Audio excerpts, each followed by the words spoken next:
재건축에 들어갈 거면 차라리 가셔야 되는 데 있지 않습니까? 그런 데가 맞는 거고 분당이나 일산이나 이런 평촌이나 이런 데 1기 신도시는 이제 공론화가 되기 시작했기 때문에 시간이 굉장히 많이 걸릴 거고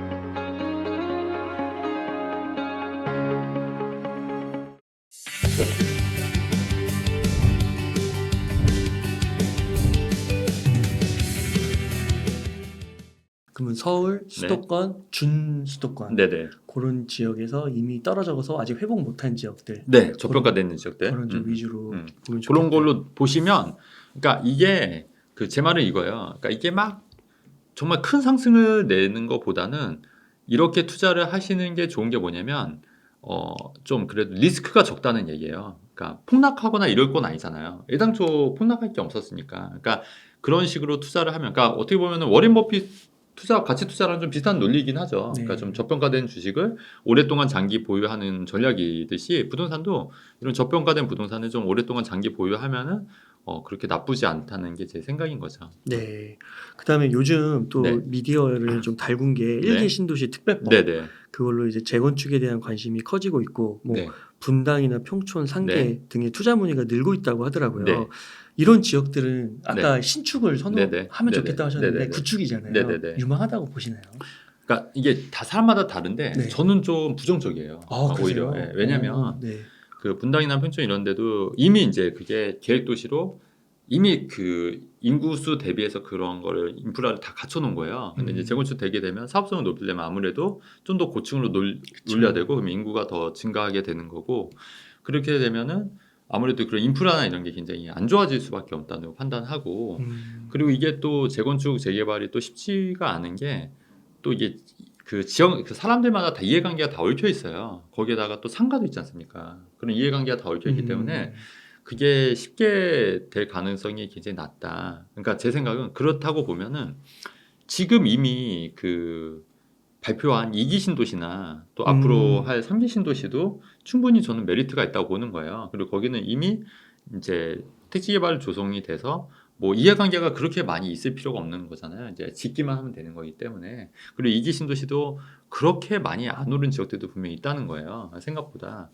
그런데 위주가 더 오히려 효율적이지 않을까 하는 게 저의 개인적인 생각이고 음마아파트도 사실은 저 대학교 때부터 재건축 얘기했었거든요. 그럼 왜 안 벌써 되는 거예요, 그거? 네, 요번에 이제 조합 이제 설립됐긴 했어요. 네. 근데 이제 그러다가 이제 최근에 좀 이제 약간 탄력 받는데 마찬가지로 1기 신도시 재건축도 저는 그럴 가능성이 굉장히 높다고 봐요. 그러니까 장기간 돈이 좀 묶일 수도 있을 거예요. 왜냐면 지금 시작이니까. 네. 네, 지금 시작이니까 뭐 20년, 30년 후에나 좀 가셔야 될 수도 있지 않겠나. 근데 분당도 그렇게 오래 봐요. 네, 저는 좀 그렇게 봐요. 왜냐면 이게 이해관계가 풀기가 오히려 음아파트보다 더 어려울 수도 있다는 판단을 드는 거죠. 그래서 그런 거 봤을 때 근데 생각해 보면 분당을 대체할 수 있는 신도시들이 많이 생겼어요 이미. 뭐 위례도 있고요, 뭐 판교도 있고, 뭐 광교도 있고, 사실 뭐 동탄도 있지 않습니까? 그쪽 라인 쪽에 보면 뭐 용인의 그 플랫폼 시티도 맞아요. 그 분당, 구성역 때 그쪽에 있기 때문에 근데 그런 데도 이미 다 공급이 될 건데, 근데 그런 데는 이미 다 합의가 된 거지 않습니까? 그냥 들어오기만 하는 거예요. 근데 이제 분당은 상가도 해야 되죠. 그다음에 아직 밑그림도 아무것도 안 나온 거예요. 지금 아무것도 안 나는데 이제 지금 이렇게 나온 이유는 선거 때문에 선거 때문에 네. 선거 때문에 이렇게 되는 거고, 그래서 저는 조금 부정적으로 봅니다. 큰 돈이 장기간 묶일 수 있군요. 네네. 그래서 효율적이진 않을 수도 있겠다. 저는 그렇게 생각합니다. 근데 결국에 만약에 그 20년, 30년 네. 이거는 뭐 시간은 진짜 오래 걸리니까요. 인정을 했어요. 네.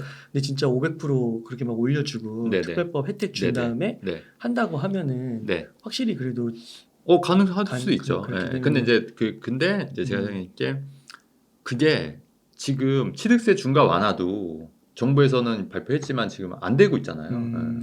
그것마저도 지금 통과가 안 되고 작은 있어요. 건데. 네. 취득세 완화. 그래서 그게 과연 통과가 될 거냐? 또 야당에서는 가만히 있겠냐? 반대 안 하냐? 전 계속 이제 그게 의문인 거죠. 그럼 여의도나 음마나 막 네네. 이런데 금매 나온 거 사는 건 어떻게 그런 생각해요? 거는 그래도 지금 어느 정도 가시화가 된 거잖아요. 그러니까 이거랑 또 얘기가 다른 거예요. 네. 맥락이 또 다른 맥락이 거예요. 다른 거죠. 그러니까 음마나 여의도는 지금 이제 하는 진짜 되는 오래됐죠. 거니까. 네. 그러니까 음마 아파트나 이런 데가 20-30년 전에 처음 나온 게 지금 분당에 나온다 보시면 되는 거예요. 쉽게 설명드리면 네. 그러니까 그러니까 만약에 재건축에 들어갈 거면 차라리 지금 돈 좀 더 가셔야 되는 데 있지 않습니까? 그런 데가 맞는 거고 분당이나 일산이나 이런 편촌이나 이런 데 1기 신도시는 이제 공론화가 되기 시작했기 때문에 시간이 굉장히 많이 걸릴 거고 제가 볼 때는 선고가 끝나면 또 흐지부지 될 가능성도 굉장히 높아요. 그리고 아시다시피 이게 상가가 또 껴있으면 예전에 그 알바키라고 막. 네, 그런 것도 많이 있고 그 다음에 또 용산 참사도 사실은 날렸잖아요. 세입자의 갈등도 그렇고 한편으로는. 맞아요. 근데 그게 왜 그러냐면은 세입자들은 전 재산 걸고 권리금 갖고 들어간 거예요. 그렇죠. 근데 재건축 된다고 그 권리금 못 받고 하면 가만히 있겠습니까? 그럼 또 난리 나는 거예요. 난리 나고 또 막 하면은 또 이제 이해관계가 얽혀 있다 보니까 그래서 사실 그 당시 2008년도 그 당시도 뉴타운이 또 전면 해제가 됐던 이유 중에 하나잖아요. 뉴타운도 원래는 다 발표가 났다가 아예 안 해. 주민들 반대면 안 해. 그렇게 해서 다 해제가 된 거예요. 그럼 이제 그때 그걸로 보고 투자했던 이제 투자자들이 굉장히 많았거든요. 다 물린 거예요. 그렇군요. 네, 그런 또 사연도 있었습니다. 그게 2008년도. 그러면은 일기 신도시는 네. 뭐 그렇게 한번 정리를 해보고 네.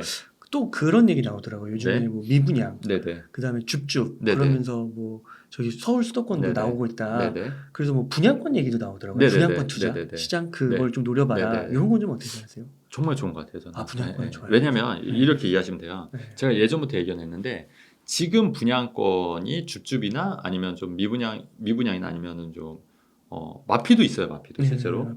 마피도. 근데 이거는 지금 분양가가 아니라 2년 전 분양가예요. 2년 전 분양가인데 이제 마피나 이제 원가로 살 수가 있는 거예요. 근데 지금 분양가로 이 아파트를 공급하냐? 전 절대 안 못하는 거예요. 지금 건축비가 평당 한 800 정도 800에서 1000만 원 정도 봐야 돼요. 1000만 원 막 보시는 분도 있더라고요. 건축비가. 네. 그럼 34평이면 3억 4천인데 거기에 땅값 더하면 뭐 5, 6억 정도가 되기 때문에 수도권에도 앞으로는 최근에 서산도 보니까 그 분양가 한 4억이 넘더라고요. 서산 쪽에도. 분양가 혹시 상한제가 걸린 건가요? 그것까지 이제 체크를 해봐야 되는데 네. 어쨌든 근데 서산도 4억이면 비싼 거예요. 비싼 거죠. 그리고 이제 수도권도 이제 하고 그다음에 최근에 그 용인 플랫폼 시티도 이편한 세상도 12억이잖아요. 12억. 맞아요. 12억. 그러니까 근데 어쨌든 지금 마이너스 P이긴 하지만 근데 건설사들도 바보가 아닌 게 원가나 이런 게 워낙 올라가니까 어쩔 수 없는 거잖아요. 근데 예전 2, 3년 전 분양가로 산다? 저는 그거는 정말 메리트 있다고 봐요. 근데 이제 사람들이 이제 그걸 모르는 이유가 아직 이제 완공이 안 됐으니까 그 가치를 좀 모르는 거예요. 그 가치를. 완공이 되고 나면 눈에 보이면 또 보일 텐데 또 이제 그런 부분이 좀 있는 것 같습니다. 네. 그래서 분양권 저는 나쁘지 않다고 봐요. 앞으로 분양권 서울에도 좀 많이 나올까요? 나올 수 있죠. 근데 이제 그 분양가도 이제 아까 얘기했던 분양가 상한제가 적용돼서 좀 저렴한 분양가가 있고 똑같은 분양권이라도 용인 플랫폼 시티는 지금은 좀 비싸다는 거잖아요. 그러니까 똑같은 분양권이라도 비싼 게 있고 또 싼 게 있는 거예요 상대적으로. 그렇기 때문에 그러니까 막 10%만 계약할 때 필요하잖아요. 근데 나중에 이제 규제 좀 풀리고 그러면 프리미엄만 얹어가지고 중간에 팔 수도 있고. 전매 제한을 해제하면. 그렇죠. 근데 이제 그것도 하는데 일단은 분양권은 양도세가 그 1년 지나지 66%예요. 그것도 풀어줘야겠네요. 네네. 근데 그것도 원래는 법안 풀어준다고 했는데 그것도 통과가 안 되고 있는 거예요. 그리고 1년 미만은 77%예요. 그럼 만약에 1억 정도의 차이면 6,600을 세금을 내야 되는 거예요. 의미가 없어요. 의미가 없고 그다음에 그런 식으로 괜히 했다가 물릴 수가 있는 거예요. 그다음에 이제 분양권은 가장 중요한 게 잔금을 치러야 되는 거예요. 잔금을. 근데 이제 잔금을 못 치르면 또 이 계약금 포기하고 던지는 경우도 있거든요. 근데 역으로 또 그럴 때 또 들어가는 것도 나쁘지 않다고 봐요. 그러니까 역으로 좀 계약금 포기하는 물건들을 좀 싸게 분양가 이하로 산다고 하면은 중장기적으로 보면 저는 굉장히 나쁘지 않다고 봐요. 그 분양가가 진짜 5, 6억 이렇게 그 이하로 나오기가 힘들다는 거죠. 그러면 서울 수도권 준수도권에서 나오기 힘들다고 하면 그렇죠. 그럼 지금 시세로 막 한 5, 6억 하는 아파트들 있잖아요. 신축 아파트.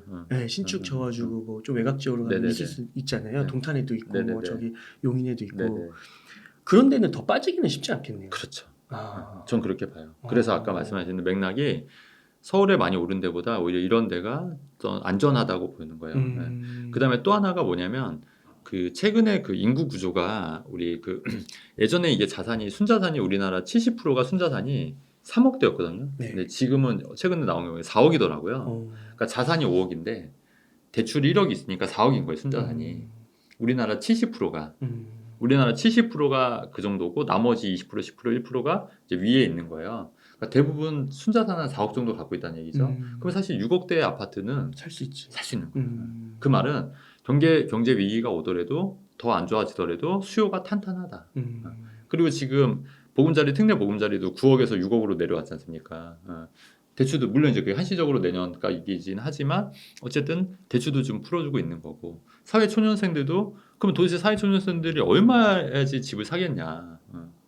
그게 그렇다고 뭐 1억, 2억짜리 아파트가 공급이 될 수 있는 건 아니잖아요. 그럼 6억이면 그 우리 PII 기준으로 했을 때도 5천이면 한 10 정도 되니까 6천 정도면 10이면 되니까 그 연봉 대비했을 때 계산했을 때 10이면 되니까 내가 뭐 한 그 정도 되면은 뭐 적정 가격인 거잖아요. 그러니까 사실 5, 6억 때문에 사실 적정 가격인 거예요. 많은 사람들이 살 수 있고 심지어 사회 초년생들도 좀만 노력하면 살 수 있는 금액이 그 금액대이기 때문에 이런 금액대에 있는 아파트들은 저는 좀 이제 많이 이렇게 떨어지진 않을 거라고 보는 건데 다만 이제 이게 있죠. 뭐냐면 취득세 있지 않습니까? 취득세가 이제 다주택으로 갈수록 불리해지는 거예요. 그러니까 그런 거는 좀 따져봐야 된다. 이렇게 보는 거죠. 아 그렇군요. 그러니까 옛날에 그 서울 수도권이 막 개발되기 전에는 그때 뭐 PIR 한 10, 15 뭐 이런 네네. 식으로 해서 서울에 네. 살 수 있었는데 네네. 지금은 이미 이제 거기가 다 개발이 그렇죠. 되고 이미 또 먼저 태어나신 늦었죠. 분들이 하고 늦었으니까 어떻게 보면 현실인 거죠. 현실을 그쵸. 받아들여야 되는 것도 있는 그쵸. 것 같네요. 근데 저는 그 이 수도권도 어떻게 보면 서울에 똑같다 보면 돼요. 아 교통 때문에. 교통 때문에. 네. 아, 이미 그 판교가 성남이지만 웬만한 서울보다 낫지 않나요? 비싸죠. 비싸잖아요, 이미. 맞아요. 과천도 네, 그렇고. 과천도 그렇고 이미 서울이라고 보이지. 근데 이제 그 와중에도 좀 저렴한 데가 분명히 있지 않습니까? 그리고 교통이 좋아지기 때문에, 그러니까 수도권이라고 해서 내가 서울에 꼭 서울이 아니더라도, 그러니까 행정구에서는 서울이 아니더라도 거의 수도권과, 그러니까 서울과 동일한 아파트이기 때문에 그런 건 사실 큰 의미는 없다. 그래서 그런데 잘 찾아보시면 그 젊은 친구분들도 좀 내 집 마련 쉽게 할 수 있겠다. 이런 얘기죠. 그래서 또 앞서서 말씀해주신 과거 집값에 얽매이지 말자. 네네. 현재의 상태를 잘 파악하자. 그렇죠. 왜냐면 과거 집값 얼마이면은 음, 진짜 목동 아파트 3천만 원 돼야지 살 수 있어요. 네. 분양가로 산다고 했을 때 말이 안 되는 거죠, 사실. 그렇기 네. 때문에. 그 이번에 내신 네. 가장 효율적인 부동산 투자 보면 네. 여러 실제 사례들을 이렇게 네, 고민 네, 상담 해주시잖아요. 혹시 그 가운데 네. 부동산 초보자분께서 좀 벤치마킹해서 도전해볼 만한 이야기가 있을까요? 제가 이제 책의 핵심은 사실 그거예요. 네. 그 1세대 1주택 비과세라는 게 사실 금융상품으로는 비과세 되는 게 없잖아요. 쉽지 않아요. 근데 어쨌든 1주택인데 비과세가 된다는 건 굉장히 큰 메리트고 더군다나 12억까지이기 때문에 어마어마한 한도가 있는 거예요.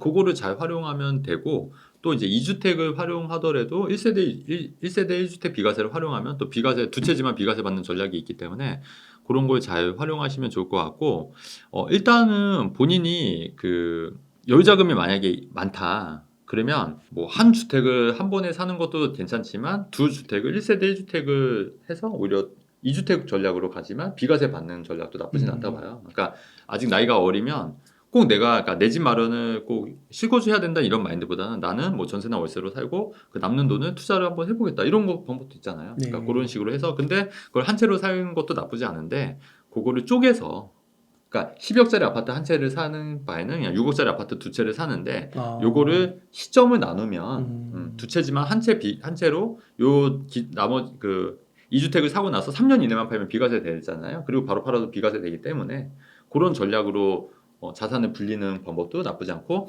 만약 6억짜리 아파트 한 채를 사는 게 아니라 3억짜리 두 채를 사는 것도 어떻게 보면은 뭐 전략이라면 전략일 수 있는 거죠. 막 수익성 부동산, 네. 수익형 부동산 네네. 그런 거 오피스텔 뭐 그런 건 어떠세요? 최근에 안 그래도 그 이슈 관련해서 얘기하려는데 최근에 그 국토부 장관이 바뀌시면서 그 비주택으로 좀 활성화하겠다는 이런 언론 발표를 하면서 오피스텔 좀 규제를 풀어주는 게 아니냐 이렇게 네. 말씀이 됐잖아요. 근데 오피스텔은 일단은 주택수 그 오피스텔이 있기 때문에 다른 주택에 이제 주택 취득세 이런 게 올라가기 때문에 아무리 작은 오피스텔이 있다고 하더라도 그것 때문에 오피스텔이 지금 굉장히 막혀 있어요. 그러니까 상단이 되게 이렇게 눌려 있거든요. 근데 어느 순간 그 규제가 완화가 되면 조금 나아질 수 있다는 얘기예요. 근데 그 규제가 언제 나올지 사실 모르겠어요. 근데 이제 나올 수도 있다는 생각이 들거든요. 그러면 만약에 그런 규제가 좀 완화가 되면 그때는 조금 관심 가질만 하다. 근데 지금은 오피스텔이 굉장히 많이 눌려 있는 상태다. 그러니까 눌려 있다는 상태가 뭐냐면 저평가 구간이긴 하다. 이런 말씀을 좀 드리는 거죠. 네. 그리고 마지막으로 질문 하나만 더 드리면 그 책에서 네. 내가 경매 투자를 하지 않는다고 네네. 하셨는데 네네. 요즘 또 유튜브 보면은 경매의 시기가 오고 있다 이런 얘기 네네네. 있잖아요. 네. 요거는 왜 이렇게 말씀을 하신 거예요? 그러니까 저는 이제 약간 트렌드를 읽고 미래를 읽는 투자법인 거예요. 그러니까 제 채널명 미래를 읽다잖아요. 그러니까 앞날을 내다보고 적정 그냥 현재 가격으로 사자는 주의예요. 근데 이제 경매하시는 분들은 이제 현재 가격보다 싸게 사는 거지 않습니까? 근데 현재 가격보다 싸게 살려면 굉장한 노력과 에너지가 필요하다는 얘기죠. 그 쉽지도 않고. 그리고 좋은 지역은 사실 경매로 나오지도 않고. 다 안 좋은 지역들이 경매로 많이 물건이 나오잖아요. 그 다음에 좋은 지역에 물건이 나오면 엄청나게 경쟁도 치열하고. 그래서 이제 그거를 막 내가 해서 하는 분, 잘하신 분도 계실 거 아닙니까? 그런 분들도 인정. 근데 이제 제 스타일상 저는 그런 거보다는 시야를 좀 더 넓게 보는 거예요. 넓게 보면서, 그러니까 예를 들어서 이런 거죠. 지금 5호선 뭐 연장한다는 발표가 딱 나올 거로 예상이 되면, 김포가 좀 많이 저평가되어 있으니까 사놔야겠네? 뭐 이런 거죠. 예를 들어서 뭐 춘천이 GTX가 정말 연결되나? 그러면은 뭐 그 중에 좀 저평가된 게 뭐가 있을까? 그러니까 미리 그거를 이제 쌀 때 사두는 그런 개념인 거잖아요. 네. 근데 이제 그거를 경매로 낙찰받으려면 어마어마하게 힘들지 않습니까? 그러니까 저는 이제 크게 보고 좀 싸게 쌀 때 미래를 내다보고 이제 사는 투자 스타일이 저랑 좀 맞는 거고, 또 아닌 분들도 있지 않습니까? 근데 그런 분들은 또 다르게 하시는 거죠. 그래서 저는 이제 개인적으로 좀 경매 투자를 좀 안 하는 편이긴 한다는 얘기인 거죠. 그러니까 경매 투자가 그 숫자만 보면 싸게 사는 건데 네. 그 배후에 들어가는 에너지나 시간 그렇죠, 등등이 그렇죠. 되게 많이 들어가요. 그렇죠. 예. 그러니까 그 에너지와 싸게 사는 게 네. 아닌 거네요, 결국엔. 그렇죠. 차라리 그 시간에 또 다른 일 하는 게 훨씬 더 부가가치가 높일 수 있는 거니까. 저는 그렇게 생각해요. 그래서 이제 어떤 분들은 이제 경매 강사분들이 들으면 엄청 싫어하실 얘기긴 한데, 그래서 저는 사실 경매, 그러니까 아니 뭐 사람마다 다 스타일이 다른 거니까 저는 경매 안 하고도 이게 좀 자산을 이게 부동산 투자로 키운 스타일인 거고, 어떤 분들은 또 경매로 해서 키우신 분들이 있고. 근데 실제로 제가 경매 강사분들 많이 또 봐도 그렇게 막 자산을 키우신 분이 생각보다 적더라고요. 실제 자기 자산은. 그러니까 강의 위주로 하는 것도 있기 때문에 좀 그렇지 않을까 개인적으로 그렇게 생각을 합니다. 네. 대표님 감사드리고, 네. 그럼 대표님 네. 이번에 이제 가장 효율적인 부동산 투자법 책을 내셨는데요. 네. 책 소개와 함께 네. 마지막으로 시청자분들께 꼭 하시고 싶으신 말씀 있다면 좀 부탁드리겠습니다. 저도 어렸을 때 20대 때 생각하면은 대학생 때 생각하면 굉장히 자신도 없고, 내가 과연 뭘 잘할 수 있을까? 내가 과연 할 수 있을까? 내가 집을 살 수 있을까? 가정을 제대로 이룰 수 있을까? 내가 책을 쓸 수 있을까? 이런 생각을 많이 했고 고민했던 것 같아요. 그러세요? 네, 저도 똑같았어요. 왜냐면 네. 뭐 좋은 대학에 나온 것도 아니었고, 그렇죠. 잘하는 것도 그렇게 막 잘하는 것도 없었고, 그때만 하더라도 뭐 그냥 평범한 대학 생활을 보냈던 거죠. 근데 어느 순간 한 분야에 관심을 갖고 열심히 하다 보니까 뭐 지금 뭐 제가 막 이렇게 막 잘났다고 생각하지 않지만 그래도 이런 뭐 이렇게 조언을 해줄 수 있는 위치는 어느 정도는 한 절반은 온 것 같아요. 네. 그렇기 때문에 그런 거 하다 보니까 이렇게 된 것처럼 그냥 어떤 일을 그냥 꾸준히 열심히 하다 보면 또 좋은 기회들이 오니까 너무 실망하거나 본인의 가능성을 좀 많이 낮춰서 그냥 미리 포기하지는 않았으면 좋겠어요. 그냥 한번 해보는 거지. 뭐 이런 식으로 한번 해보면은 또 의외로 또 일이 좀 슬슬 풀리는 것 같기도 하더라고요. 그래서 저도 사실 책을 네 권이나 쓸 줄은 상상도 못했죠. 그리고 이렇게 얘기하면 사람들도 안 믿고. 제가 대학생 때 그 친구들한테 항상 이런 얘기를 하고 다녔다고 하더라고요. 나는 그 목동에서 제일 좋은 아파트에 살 거고. 근데 지금은 어쨌든 저도 이제 강남에 있는 아파트에 사는 거니까. 네. 그리고 뭐 책을 낼 거고. 그리고 뭐 이런 얘기들. 그다음에 뭐 나는 뭐 경제적으로 되게 윤택한 삶을 살겠다 뭐 이런 얘기 많이 했다고 하더라고요. 근데 이제 그 당시에 친구들은 많이 안 믿었지만 또 돌이켜 보니까 이렇게 그런 꿈을 갖고 조금씩 도전하다 보니까 또 되는 것 같다는 생각이 들어요. 감사합니다. 아직 멀긴 했지만. 네. 앞으로도 다양한 채널, 또 저희 네네. 채널도 자주 나오셔서 네네. 다양한 인사이트 나눠주시면 너무 좋겠습니다. 네. 그럼 오늘 인터뷰 한 이 정도에서 네네. 마무리하도록 하겠습니다. 네. 이렇게 해서 가장 효율적인 부동산 투자법의 최진곤 대표님을 모시고 이야기를 나눠봤습니다. 긴 시간 동안 유익한 인사이트 많이 나눠주셔서 감사의 말씀드립니다. 오늘 고생 많으셨습니다. 네, 감사합니다.